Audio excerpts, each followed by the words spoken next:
Anong mensahe ang kailangang marinig ng mga Libra sa period na to? Pwedeng nangyayari na itong magiging reading o mangyayari pa lang. Kung hindi man para sa inyo itong magiging reading, edi baka para sa someone na malapit sa inyo o kakilala nyo mismo. Baka may lumabas na gender mamaya, gawin nyo na lang energy. Masculine at feminine energy. Pwede rin naman na wag nyo nang pansinin ang gender. Hindi ko masasabi kung anong magiging reading, kung positive ba o negative. Depende sa kung anong mapipick up po energy. Walang masama kung papanoorin ang sun, moon at rising sign kasi baka alin man sa mga yan ay mag-resonate na sa sitwasyon nyo. Nga pala, kakagaling ko lang sa sakit.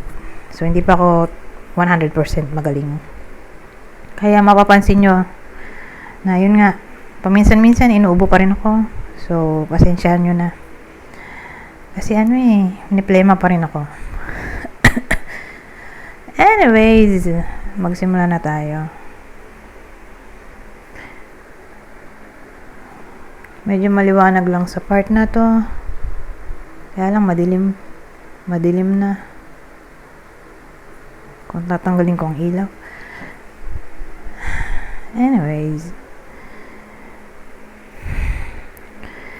wala tayong tao dito. Maganda kasi kung merong tao para malaman nyo kung kayo ba yung bida or person nyo or kakilala nyo. So, base dun sa description, malalaman nyo kung sino yung bida. Mamaya, gagamit ako ng clarifier cards. Baka may lumabas doon. Okay? Pero sa ngayon, ang meron tayo ay the Magician, Five of Swords, Six of Wands, at Chariot. So, alamin muna natin tong the Magician bago tayo magsimula.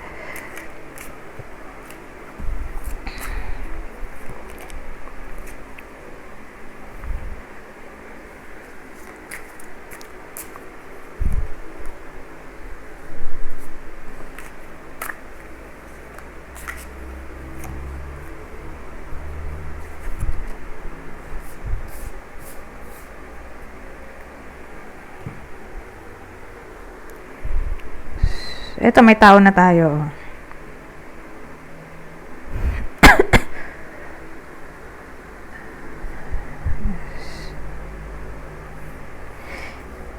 So, ang tao dito ay lalaki. Pwede rin namang babae. Kung extrovert. Pero pag ganito,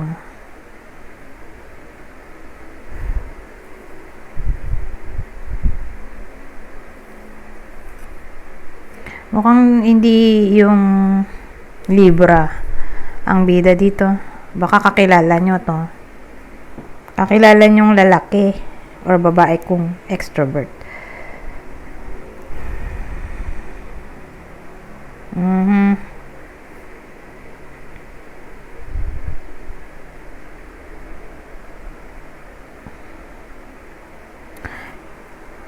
Kasi may magician tayo dito. So, ang dating sa akin,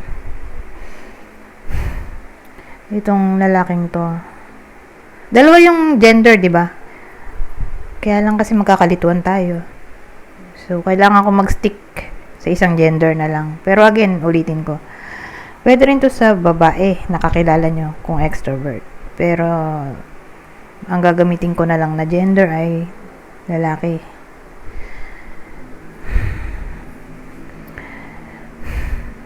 Kasi, ang dating sa akin, di ba may magician tayo? Kung baga,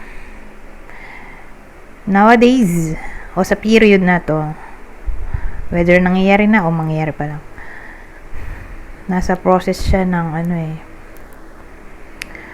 pag-take action. Take action tungkol sa financial issues. Kasi nandito yung five of Pentacles natin eh. Yun yung pinoproblema niya dito sa Nine of Wands. Kung baga, Kahit may kinakaharap siya ditong financial issues, nagpapakatatag pa rin siya.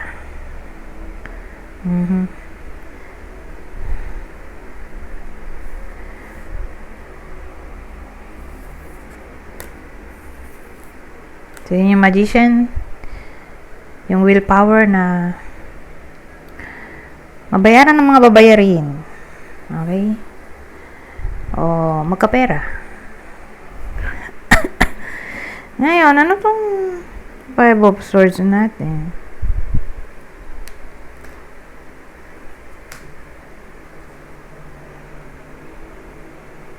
Maganda naman tong dalawa, oh.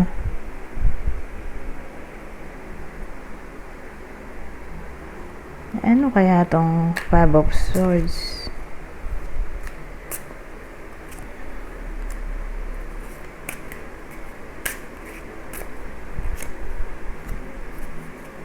Oh, double 3, oh.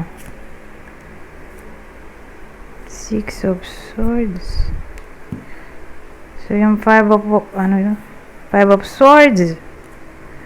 Kinlarify. Teka, hindi kita eh. Dito na nga lang.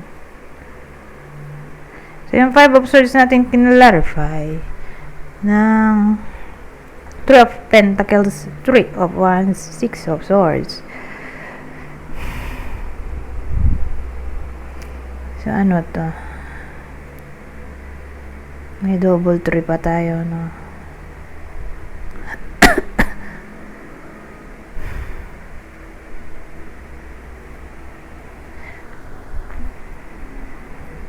Kaya lang wala tayong topic kung ano ba to, love reading, love o career reading.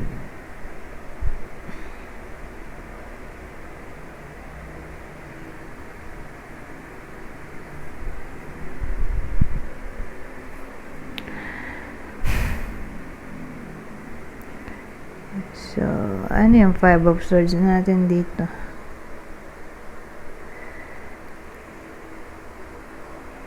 Kasi wala pa tayong subject nga. Kung ano ba to, love reading o career. So, more like, yung Five of Swords ay conflict.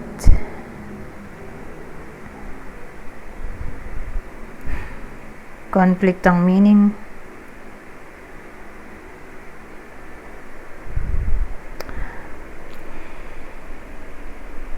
Or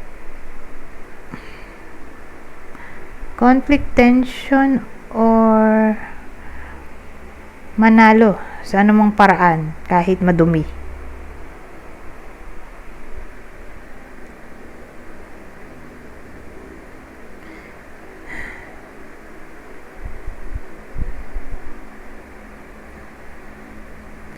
Ang dating kasi whether nangyayari na to o mangyayari pa lang.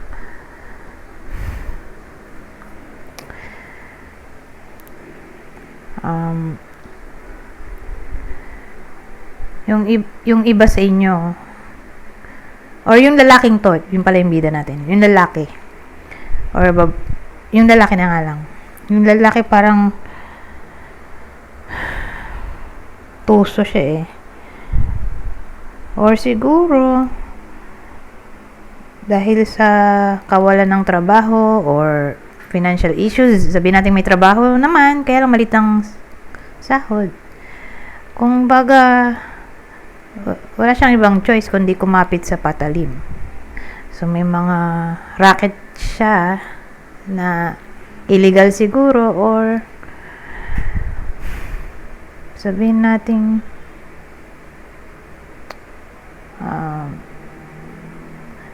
may pagka-malicious.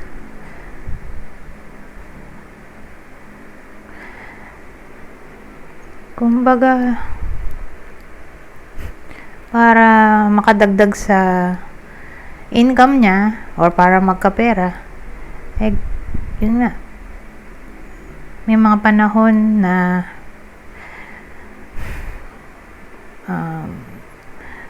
may ginagawa siyang kalokohan para magkapera. Kasi may double 3 kasi tayo Pag nakita ko yan, ano siya, grupo. may mga grupo, siguro siyang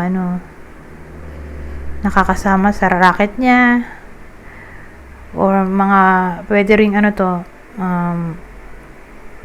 kasi yung 3, double 3 nahaluan ng 5 of swords, na para bang naging bad influence. May mga bad influence sa buhay niya na nakakapekto sa mentality niya, like bisyo,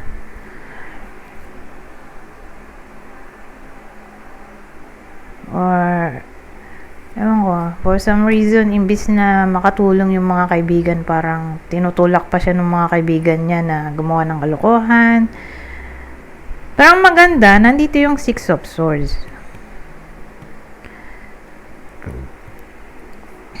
Kung baga, dahil may presence ng 6 of Swords, tinatry naman niya magbagong buhay. Kaya lang napartneran yung 6 of Swords ng 5 of Swords. Na parang, nandito ka na sa 6 bumabalik ka pa sa 5 of Swords. Kumbaga, naisip-isip din naman niya magbagong buhay. O ituwid ang kanyang pagkakamali. Kaya lang may mga tao sa paligid niya na hindi gusto na umalis siya sa gawain nila na grupo. So parang yun nga, parang bad influence o bisyo, na hinihikayat siya pabalik ba sa maling gawain.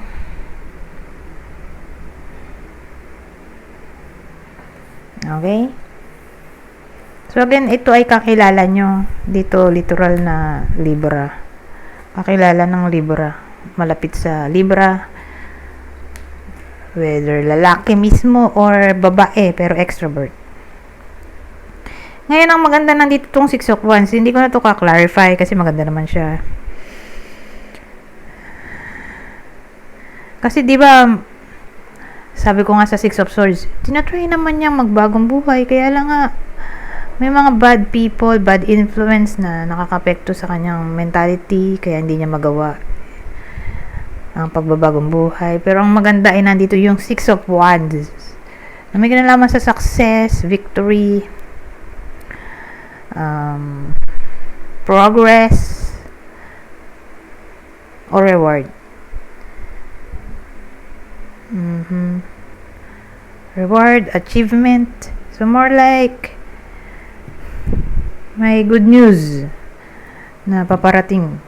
So depende sa kung anong gusto niyong good news. Kung sabihin natin makawala sa bad influence na sinasabi ko para tuluyan na siya makapagbagong buhay, or sabihin natin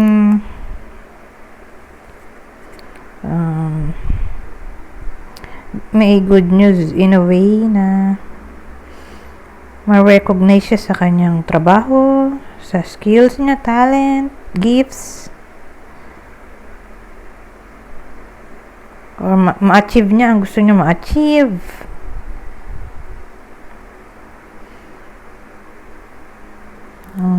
O mangyari yung gusto niyang mangyari, like expectation, desire, na para bang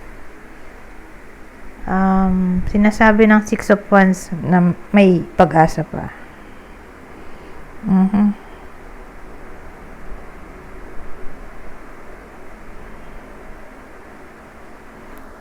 So, ganun ang dating sa akin.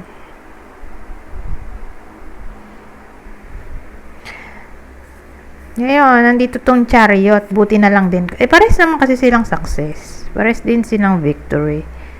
Na para bang may emphasis na may success talagang paparating.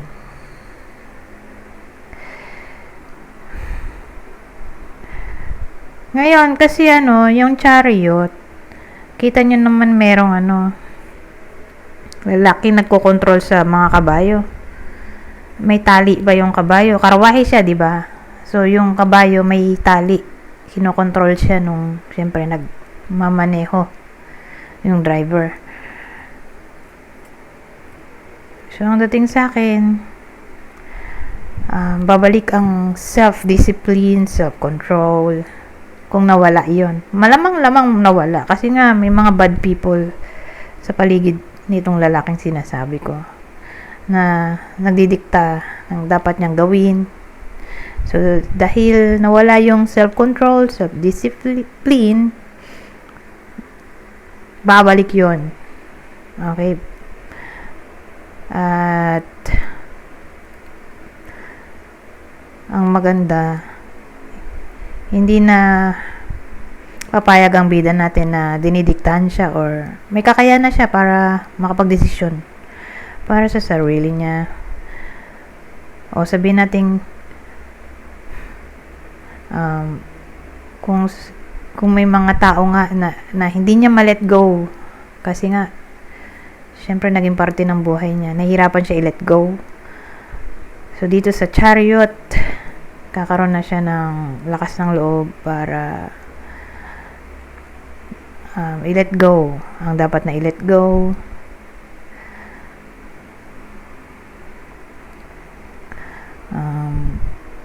Kakaroon na siya ng sense of balance saka power para i-align ng sarili sa tamang landas, syempre.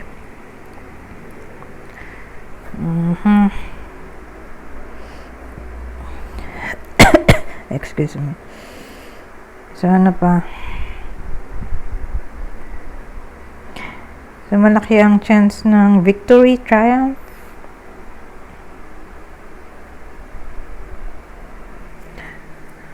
Sa Chariot. Anyways, di naman to love reading eh. So, dahil dito love reading, wala tayong clue. Yung extra clue. Kasi yung clue natin, ginagamit ko lang sa love reading. Siyempre, may partner kasi. Eh, dito, ano to eh.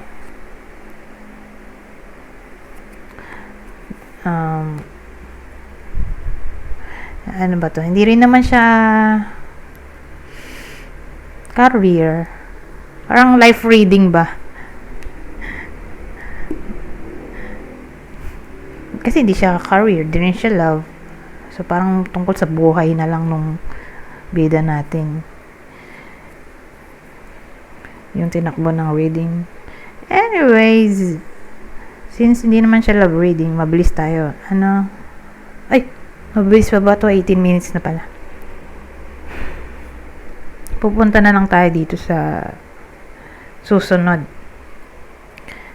na deck. So, sa part na to, dalawa lang card ang gagamitin ko para mabilis. Okay? Kumbaga, pwedeng magdugtong yung kwento, pwede rin hindi. Yung mga hindi natin na discuss kanina, dito lalabas. Okay? Yung mga general message sa period na to. O, iba pang senaryo.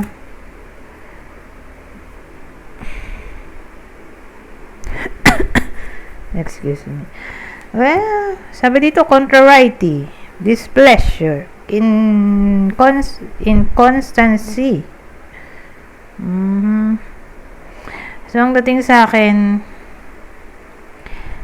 may mga in-expect yung iba sa inyo na baka hindi mangyari for some reason. Kasi doon napapasok yung displeasure, inconstancy naman eh, parang uncertain or walang constance, syempre.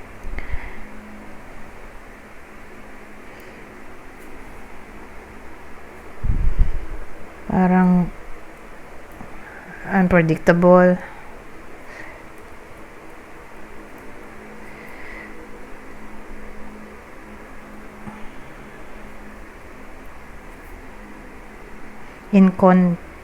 Inconstant. Hindi pare-pareho, pabago-bago, paiba-iba. Ganon, parang unpredictable. Paiba-iba yung mangyayari ba sa period na to. na hindi nyo alam kung anong pwede pang mangyari sa mga susunod na araw. So, saan kayang topic to, no?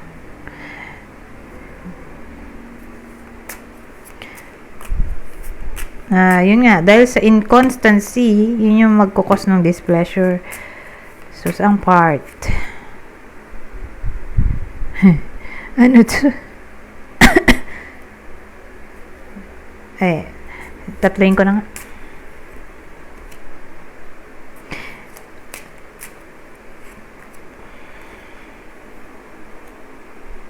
Ano to? More like sa commitment.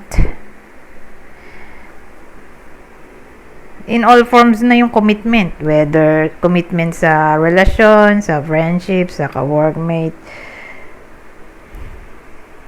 Kasi may ano tayo dito.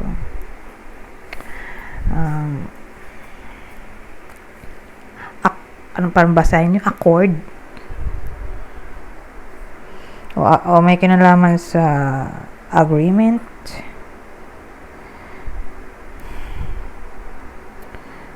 So, mukha siyang commitment na nga in all forms.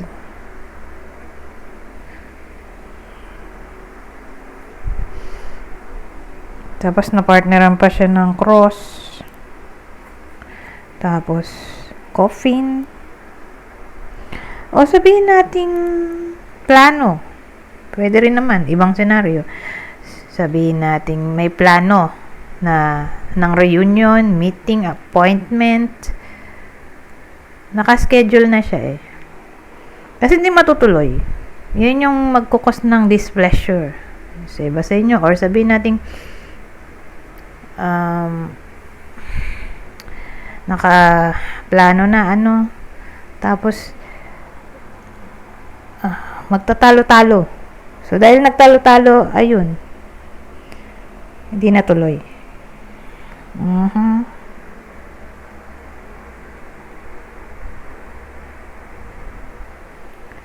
O pwedeng may kinalaman to sa contract. Contract na naiba. O again, agreement, deal na iba.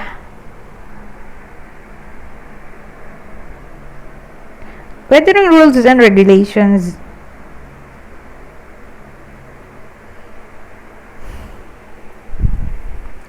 Pero overall, malaki chance na sa friendship to.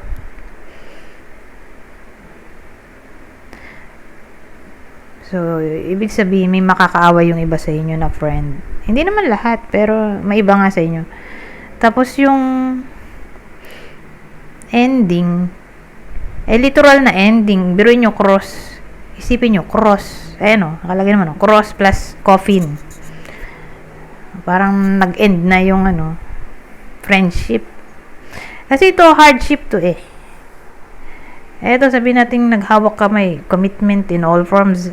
Sabihin natin mas tatama siya sa friendship. So, yun, nag-end na. Hardship, friendship, ending. O, di ba? So, mag-aaway. May mga iba sa inyo na makakaaway ngayong kaibigan. Tapos, ayun, dahil nag-away, separate na ng landas. So, dun nanggaling yung inconstancy natin. Maaring nagkaroon ng arguments, disagreement,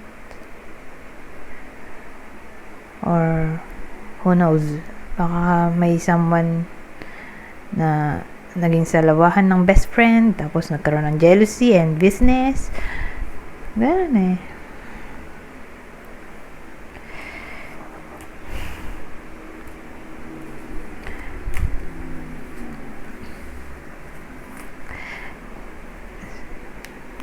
Ngayon, lilipat na tayo sa susunod at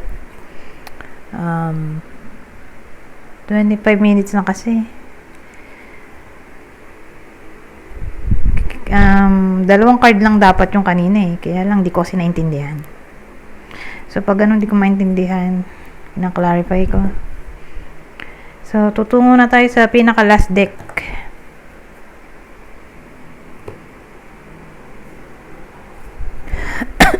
Eto, dalawang card lang din. Pero kung sakaling di ko pa rin maintindihan, edi, gagamit ulit tayo ng clarifier cards. Protection. Adapting. Ano yun?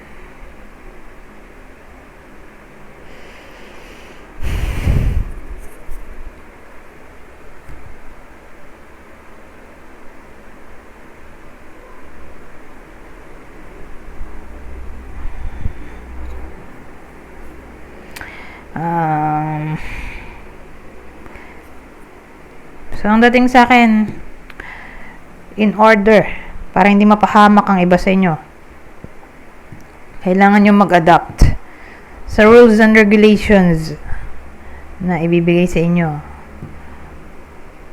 Okay? Whether sa company yan, o ng friend, or ng magulang, depende. Na para bang magbibigay sila ng guide.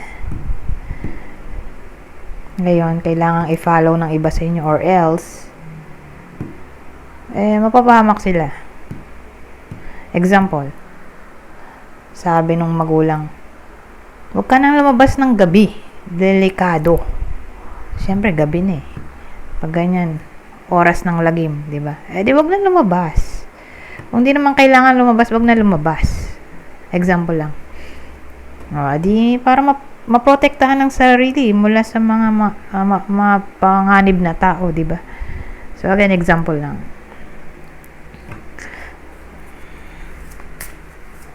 Ito last na to. Last spread kasi 27 minutes na. Self-worth. Ito, ang dating sa akin, self-worth, limitless possibility. Ang dating nga, kaya nating lahat. Ang imposible kung kakaroon tayo ng confidence o paniniwala sa sarili o kung ba natin papahalagahan ng sarili, self-worth, walang imposible. Okay? Ganun ang dating sa akin. Kaya ang kahit ano, basta maniwala sa sarili. Lalo na sa topic ng competition. The more na kakaroon ka ng confidence sa sarili, alam mo yung halaga mo, binavalue mo yung importance mo, or ikaw bilang tao, pag ganun, malaki yung chance ng winning. Dapat hindi mo pagdududahan ng sarili mo. Lalo na sa panahon nga ng competition. So, pag ganun, malaki yung chance ng victory. So, again, ang dating sa akin sa period na to, encourage na mahalin ng sarili, karoon ng self-respect, i-value ang self-worth,